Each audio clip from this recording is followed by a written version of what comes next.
Hey, what's good, everybody? It's me, your hero, Santa Banks, and you are watching Leveling Up with Benjamin Banks. Who's that cosplayer? We are going into the Great Gingerbread War, and you know your boy, when December comes around, I got to put on the outfit because I'm Santa Banks. And joining me today, leading up to the Great Gingerbread War, is somebody that I have had the pleasure of doing so many collabs with on Instagram. They are an amazing cosplayer, and they are all the way from Poland. And y'all already know this year has been the Who's That Cosplayer Worldwide Edition, and that is Kakyoin The Traveller. Kakyoin, how are you doing today? Hello, thanks for having me. I'm pretty good, and I'm very excited for doing this. Hey, I'm excited too. I'm glad that you're here. Like I said, the Great Gingerbread War is approaching us. Christmas is coming up, and I got to assemble the troops, and I needed the best of the best to join me going into this battle. So Kakyoin, thank you very much. Before we get into today's interview, everybody that's watching, make sure that you like this video, you subscribe to the channel, and you hit that bell button so that way you're always notified when we have new content here on Leveling Up with Benjamin Banks. And as D always says, podcast link down below in the description. Like, follow, subscribe. So let's go ahead and get into today's interview. So Kakyoin, again, I just want to say thank you so much for joining me. It's so awesome. Like, you're all the way from Poland. Like I said, this year I have been interviewing so many people from all over the world, and I just think it's really cool that I have the opportunity to talk to so many amazing cosplayers from all over. So thank you so much again for joining me. Thank you. Yeah, you're welcome. You're welcome. So the first question that I ask each and every guest up here on Who's That Cosplayer is, what is your origin story? Every hero or villain has one. And since you're cosplaying as one of my favorite villains from JoJo's Bizarre Adventure, I would assume that you're a villain. Tell everybody who you are. Okay, when it comes to my cosplaying journey, we have to go back in time a little bit to somewhere in mid 2022, because, like, long story short, I was getting married in September, and sometime around May, early June, my maid of honor, who was my sister, she started organizing my hen party, or bachelorette if you're American. And since I'm not really a party animal, so all this kind of like clubbing stuff was not really in the picture. And she gave me a lot of agency when it comes to choosing what I want to do. And I decided that I want to do something pretty chill, but also kind of fun. That's something that I don't usually do. And I came up with this idea, like why don't we have a costume party or a cosplay party, actually a picnic. So it was supposed to be outdoors. That's awesome. In the middle of summer. And initially I was supposed to cosplay Hanji from Attack on Titan, because I was very into Attack on Titan at the time. But the problem was that it was very likely that the costume would not arrive on time. It's not going to be delivered on time. And so it happened that I was also, I believe, in the middle of Stardust Crusaders, and I really liked Kakyoin. And someone was selling a second-hand Kakyoin cosplay, which was, by the way, about 2 sizes too big for me, but I decided to just go for it. And I ordered everything that I needed. And during the party was fun, the wedding was fun, and I decided I enjoyed doing this whole dressing up in public thing, which is, by the way, so unlike my personality usually, that I decided that maybe I can create a separate Instagram account and start doing it for fun. So that's how it all started. That's awesome. I love that your cosplay journey started with a bachelorette party, and and it's like you could have went as anybody, but instead you was just like, you know what, I'm going with Kakyoin. And I think that that's really awesome that was your first choice to go with. Now, you did that at your bachelorette party. Now, what was it like when you went to your first convention? Did you go to your first convention as Kakyoin as well, or did you go as somebody else? Yeah, as Kakyoin. I mean, it was more like it's called Warsaw Fantasy Fair. So it's technically like a book fair, or just merchant books fair in Warsaw, where I reside. And so it's not technically a convention, but it's become a tradition that cosplayers come there. They're a huge presence at the event. And yes, I went as Kakyoin on the first day. On the second day, I went as Rohan. Hey. So, which, by the way, if I compare my pictures of Rohan from that time and half a year later, it's like I could see the progress that I've made, because I was in the past, I used to be the kind of a person who doesn't wear makeup at all. So when I was playing with this JoJo style makeup, and with eyeliner in particular, it was a struggle, really.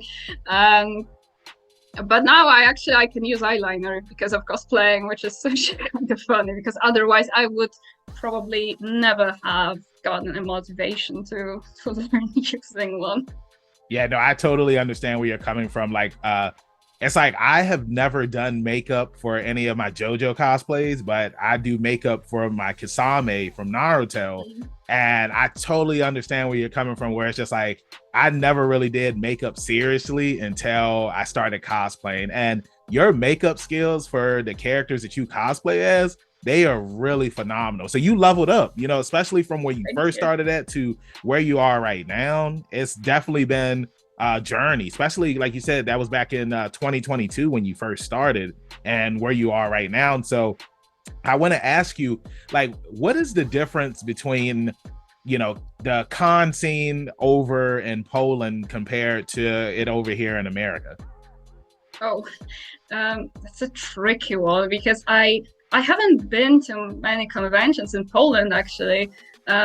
I think I live in this sort of Warsaw bubble where I stick to local conventions for various reasons. But for example, this fantasy fair that I mentioned is not exactly a convention, so we don't have panels, for instance. But I also attended Animatsuri in what was it, July. And that was a way bigger event, and it actually had panels, some anime music concerts, etc. So I would say that probably the biggest difference is the size, because even the biggest conventions in Poland, like PyrCon, which I still haven't attended, probably will in the future, but I think this kind of the size of this event sort of overwhelms me. Yeah. In a sense, because I'm more of an introvert. Oh, by the way, that's my killer queen. Hey, the cameo, the pet cameo, we got killer queen. Okay, yeah, she doesn't want to be here. No, that's funny. And yeah, so I think it's probably Polish conventions are probably way smaller than ones in America, but otherwise I find it quite difficult to compare right now. But I would love to go to some foreign conventions as well, maybe some in London, but that's for the future, I suppose. Yeah, no, I understand that. And it's, you know, you saying that you know, the smaller conventions that you have attended, you know, we have conventions like that over here in America too. Like, you know, they'll hold them at libraries where it's like there really aren't any panels going on. It's kind of like a small get together. Like, you do have people that sell merchandise and whatnot, but like these cons, I like them a little bit more than the bigger ones because there's not that many people there, and you can actually talk to people, and you don't feel overwhelmed compared to going to like some of the bigger ones that you go to where they are massive. And if you don't go with a group of friends, it's like you'll just get engulfed in everything that is going on there, and then you'll be completely drained. So yeah, fair warning, when you go to some of the bigger ones, just be careful. And everybody that's watching, be careful as well. Please go with some friends so that way that you don't get engulfed and get lost, and then you come out of the convention just completely drained because you don't know what happened for the past 2 days. So Kakyoin, now I want to ask you, because a lot of the cosplays that you've done have been JoJo inspired cosplays. You've done Kira, Doppio, Kakyoin, even Polnareff. I want to know now, what are some future cosplays that you would like to do that aren't JoJo based characters? I know that you had mentioned Hanji from Attack on Titan, Is that one that you still would like to do? And if so, again, what are some other ones that you would like to do as well? Yeah, I definitely want to start doing some non-JoJo cosplays in the future, but so far I kind of like that my profile is a bit, it's coherent. There's like one JoJo theme, then that I think there is some fun in it. But I was thinking definitely about, yeah, I definitely doing something from Attack on Titan. Hanji, maybe Armin as well, because he's one of my favorite characters from that one. I was also thinking Greed from Full Metal Alchemist Brotherhood. Mm. And I recently watched Code Geass, and I was thinking that there were some characters that also caught my attention. So possibly something from that show, and maybe, but that's a very loose idea. Something that's totally unrelated to anime, like maybe the Lord of the Rings, or House of the Dragon, or maybe Game of Thrones. But that's, those are very loose ideas that just pop into my head at the moment. No, I feel you on that. Sometimes because it's like I do like JoJo, and now I'm started doing One Piece, and of course Demon Slayer. But like there's sometimes where it's just like I might think like, I want to start doing some Disney cosplays, but it's kind of like how you were saying, you've been known to, do the JoJo stuff. And it's like you think it's just like, well, if I do some Lord of the Rings or Game of Thrones, like, will that kind of throw my page off? And what I love to say about that is that as a cosplayer, cosplay whoever you want to cosplay as, have fun. Don't worry about the numbers or any of that stuff, because at the end of the day, it's your cosplay journey, and we're all here to have a good time. Yeah, definitely. I totally agree, because I mean, especially nowadays, the algorithm on Instagram is very unfavorable for Yes. everyone, unless you're a very big creator. But all those words for followers and for likes and shares and whatnot. I mean, that's definitely not what I'm there for, because I've recently hit 1K followers, which is obviously very nice, and I'm absolutely grateful for every single one of them, and for all the people who interact with me. But it's it's not my main goal. It's like that's not exactly why I'm here, and it shouldn't be. Well, I think when it becomes your priority, it takes away all the fun from it, and all the we can get lost when it comes to our initial goal, and it's Yeah. just it brings too much toxicity into the community, I think. Yeah, no, I 100% agree with you on that. And yeah, it's just like you said, just have fun. Like, don't worry about what your numbers are looking like. Don't worry about how many likes you have, because at the end of the day, if you get 100 likes on something, that's 100 people that like your stuff. And if you saw those 100 people in person and they told you that they like your stuff, you would be flabbergasted and wouldn't know how to handle that if 100 people in the room were like, we love your cosplay. So yeah, you just need to just have a fun and good time with it. So, now I want to ask you, because me and you, we both love JoJo's Bizarre Adventure. So I got to ask you the JoJo questions. Which part is Okay. which part is your favorite part? Golden Wind. Okay. All right. Golden Wind. Yeah. I, well, it kind of changes over time, because I've been rewatching the show, all the parts, and it's kind of funny how it's either and after rewatching each part, I either end up being even more in love than I was the first time, or I end up being extremely disappointed. It's no in between, and so it's kind of like.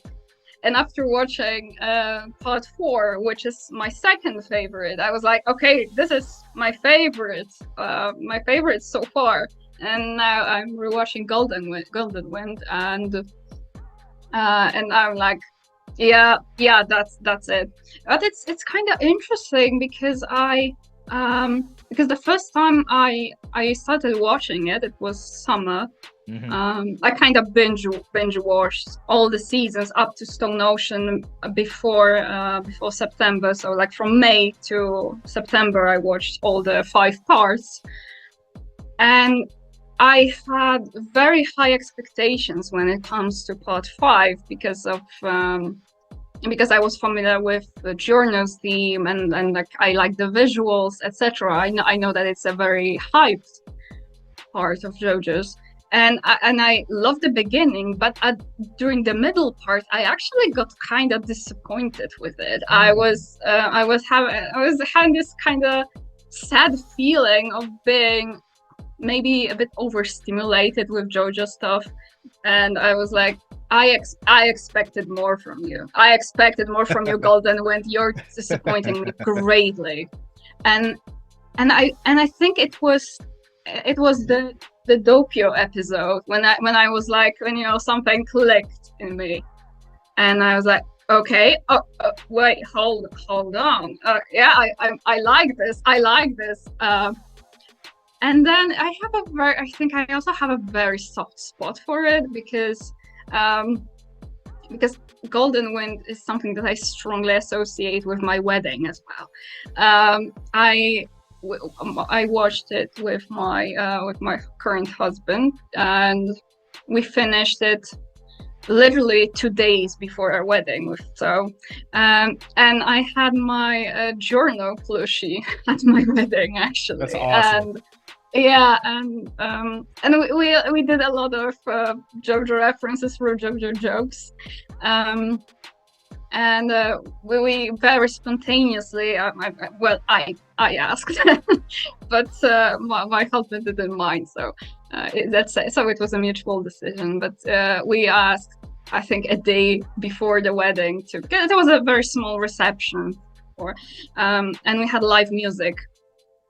And we asked, is it possible for the pianist to play Giorno's theme? And he was like, yeah, sure. Like send us the link, and he will learn the notes. And he did it actually. Awesome. As the cake was entering, we had Giorno's theme playing in the background with a lot of probably confused family members, but it was great. And we also, that's not part 5 related, but still, it was a very spontaneous JoJo reference. We sort of spontaneously, because as I mentioned, it was a small reception, and we had the spontaneous first dance. And we didn't know which song to play, so we just asked we asked the singer, like, what do you recommend? And she was like, okay, let's play Funny Valentine. That's awesome, man. I know. I know. It really sounds like I'm making that up, but I'm. No, I believe you. I believe. I'm definitely not. No, so when I was last year, I was working at a wedding. I was supposed to be like I was the MC for the wedding, right? And I was just there to like make announcements and all that other good stuff. And they actually had a DJ that was supposed to be DJing the wedding, but it's just like he ended up just doing like a couple of songs and then he walked away and he stopped DJing. And I'm just like, well, they're already paying me to do this, so I'm going to start DJing, right? So I was just playing a bunch of music and all this stuff. And it got to one point where I'm just like, yo, I have the power in my hands right now. I can play whatever song I want to play. So I started playing the Torture Dance song, and nobody knew what it was, but I'm just like, yo, I just played a JoJo song at a wedding, and I was happy about it. I mean, there was a couple of people that knew what it was, but still, just to involve JoJo and a wedding, and somebody else's wedding at that, it was funny. It was funny all around. Who's that cosplayer? Baroni Alley. So, go ahead. It's funny that you mentioned Torture Dance because because that's the one that I also played at my bachelorette party, and me and my other friend, we danced to it. It was a very bad recreation of the dance, but you know what, we had fun, and that's all that mattered. And you know, and also just finishing on the golden wind thing, you know, and it's also the kind. I think one of the reasons why I like the part is that it really grew on me. It's the kind of thing that you like more the more you think about it. Yeah. And you know, and I tend to be really interested in this in the theme of fate, and obviously all JoJo's parts have that, but I think Golden Wind has something in particular that really draws me in, and you know, sucks me in as a viewer, and I also like this the group, the fact that they all very they have very distinct personalities, and but they still work together very well as a group. And I like the fact that that you know, you can it's not like you have that one character that does everything, and and the rest is just are just an ornament. So, and it's, you know, you can feel that they are a team, and I really love that the relationship between them. So it's kind of like very friendly, but you have this banter between them as well, and I really loved all that. But yeah, and I think it just has a lot of themes that I'm personally interested in, and it's something that draws me in fiction in general. It's kind of thing about fate, memory, etc. That's the kind of stuff that really throws me in. All right, so now I got to ask you, which JoJo is your favorite JoJo? Which Joestar? That's a very tough one, actually. I'm horrible at that because it's, for me, it would be easier to tell you my two least favorite, because it's like, because the difference between all the ones that are on top of my list is very small. It's like the preference is like this smaller, because I love Jasuke, I love Jolene. I think when it comes to development, Jolene is probably the best as a protagonist, but I love Giorno as well, but I definitely have a very soft spot for Jonathan. He's very different from other JoJo's protagonists, and he's so sweet, and I really like that. He's a gentleman, and and Phantom Blood in general is a very underrated part, in my opinion. I loved it. I 100% agree with you on that. I love Phantom Blood. I know a lot of people don't like it, but it is one, I want to say I probably rewatched it 3 times now because of how short it is. Same thing with Battle Tendency. I've seen that 3 times too, because they're both just so short, you know, and I know that a lot of people like Battle Tendency more than Phantom Blood, but I'm one of the people that loves Phantom Blood more than Battle Tendency. So, you know what I'm saying? So now I got to ask you, which villain from JoJo's Bizarre Adventure is your favorite villain? I kind of have, you know what I'm saying? I kind of have a feeling, but you'll be surprised because sometimes people will be cosplaying as villains and they'll be like, oh yeah, like Dio's not my favorite, but I loved it as Kira. I loved it as Kira. It's definitely Kira. But I must say that, especially upon my second viewing of Stone Ocean, Pucci is close second. Pucci is good.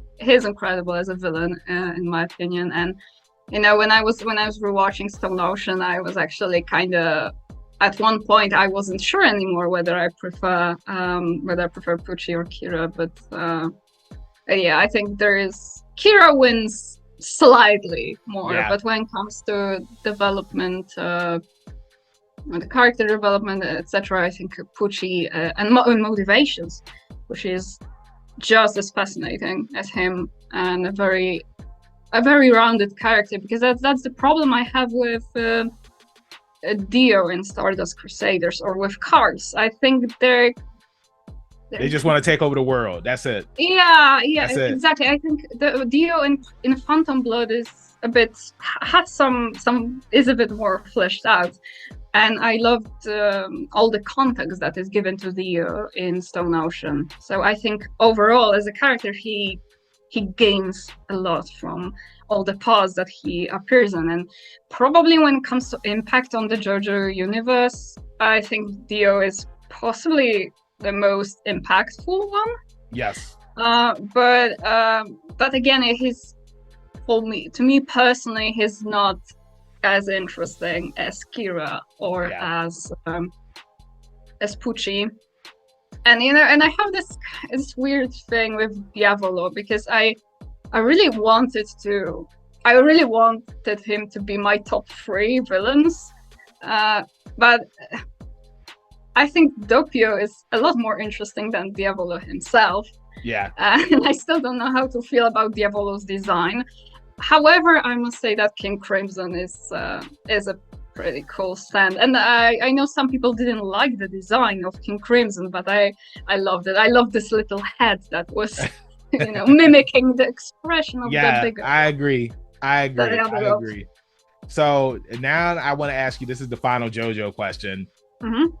If you had your own stand, what would your stand's name be, and what would your stand's ability be? Oh, yeah, that's another question. That's I'm horrible at when it comes to answering. Okay, maybe I'll start with the name because that's a bit easier. Okay.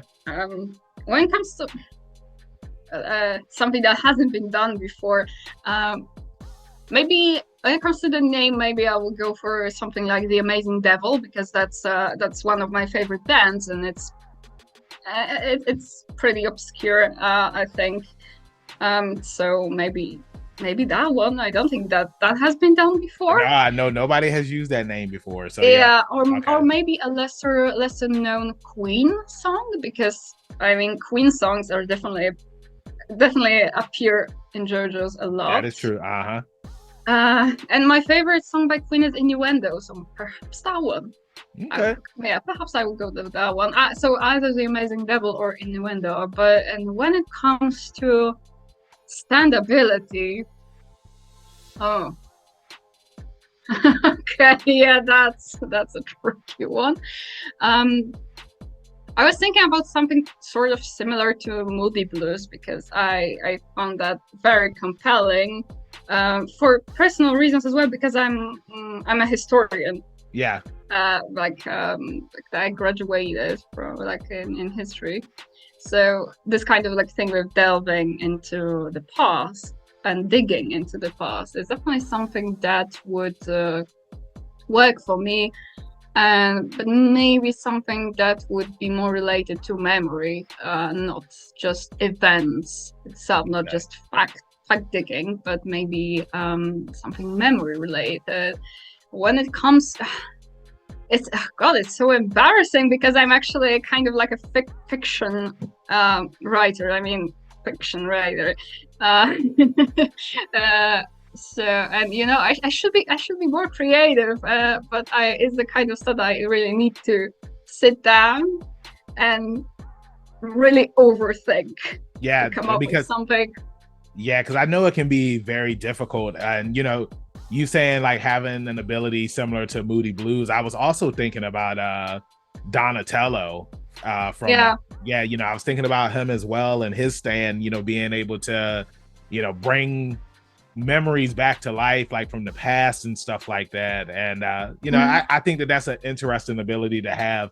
So we're here at the end of the interview, and I got one final question for you, because like I said, the Great Gingerbread War is coming up, and this is the Christmas question. So I want to know, what was one present that you had ever received when you were a kid, and this was like one of your favorite presents that you ever got? Damn. Wait.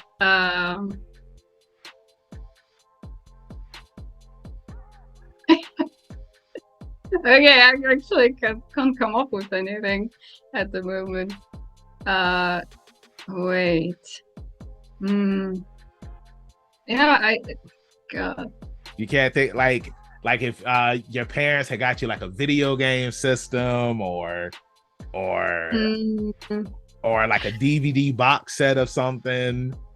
Or if No. you can't think of a gift, like what is one of like your favorite Christmas memories Christmas memories. Yeah, what's a favorite one that sticks out to you, like, you know, going over to grandma's house and, you know, making you hot cocoa with the giant marshmallows, or, you know, watching a favorite Christmas movie. It could be something like that as well. I think one of my favorite Christmas memories is it's not exactly a specific memory, it's more of a feeling, more of a vibe. Because as I mentioned earlier, I'm kind of a homebody. I'm a very introverted person who tends to get overwhelmed with people's company at times.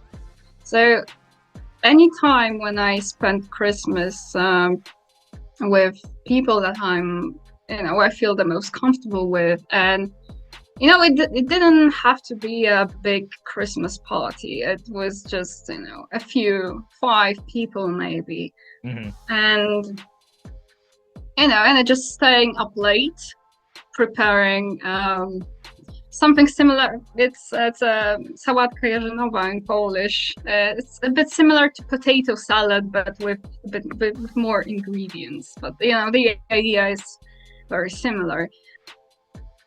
So definitely this part of making this potato salad for the next day, so we have it fresh on the first day of Christmas. Because I think that needs a little bit of context. In Poland, I think we tend to celebrate Christmas Eve more than the first day of Christmas. So when I think about Christmas, I mostly think about Christmas Eve. Okay. All right. Awesome. And so it's preparing the salad and then staying up very late, just talking to my close ones. Okay. Awesome. That's my favorite. So, I mean, like, that was awesome to hear. And, Kakyoin, we are here at the end of the interview now. So I just want to say thank you again for joining me up here on a brand new episode of Who's That Cosplayer? And before I let you go, let everybody in social media land know where they can find you at. Mostly just Instagram. Kakyoin The Traveller on Instagram. I'm not on TikTok, but feel free to follow my killer queen, Sherry the cat. She's also on Instagram under the name of Sherry the Sphinx. I would grab her, but she's kind of busy right now, or maybe wait. Oh yeah, follow Sherry on Instagram. Thank you very much for having me and for this interview. It was very exciting. It was very pleasant. You're welcome. And enjoy the rest of the day and enjoy the holiday season. Hey, thank you so much. Hey, and y'all already know where y'all can find me, your hero Santa Banks at King Benji _Banks on TikTok, Twitter, and Instagram. You can find me on Facebook at Benjamin Banks. I should be the first person to pop up. If not, then I need to contact Mr. Zuckerberg. With that being said, keep that pinky up. Be ready for the Great Gingerbread War. We'll see you next time on Leveling Up with Benjamin Banks. Peace. Thanks again, everybody, for watching another episode of Leveling Up with Benjamin Banks. Make sure you like, follow, subscribe to the channel. Podcast, we got that too. Make sure you give us a thumbs up and hit that bell for further episodes and notifications. Thanks a lot to our patrons. And if you don't mind, join the Patreon. We'll be having new specials coming up soon.